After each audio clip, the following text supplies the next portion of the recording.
20 વર્ષ પહેલા અને આજના વખતમાં સાયકોલોજી ક્ષેત્રમાં શું પરિવર્તન આવ્યું છે? અંધેરા ઘના થા પર દીપક જલાના કા મના થા. જ્યારે પહેલી નોકરી લાગી ત્યારે જે 1980 ની લોકો જે વાતો કરતા હતા એ 2006 માં અમે અનુભવ્યું કે ઇન્ક્લુડિંગ મી, મારો પહેલો પગાર 5000 હતો. ફિલ્ડમાં અમે 20 વર્ષથી જોઈ રહ્યા છે કે આજે લોકો દવા અને દુઆ બંને સાથે કરે છે.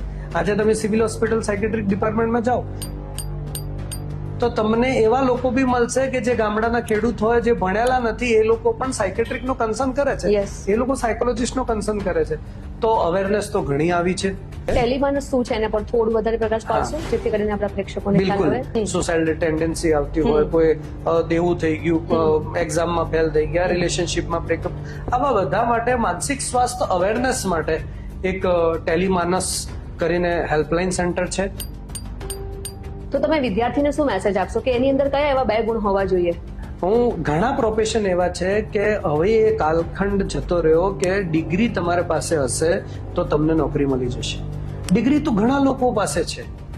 હવે સ્કિલમાં હું એવું કહીશ કે હરેક પ્રોફેશનમાં જે વ્યક્તિ જે પ્રોફેશનમાં જતો હોય છે એને એના પ્રોફેશનના રિલેટેડ જે સ્કિલ છે પોતાના અંદર એને એડોપ્ટ કરવાની હશે જ, અને જે કરી શકશે એ જ સક્સેસ જશે.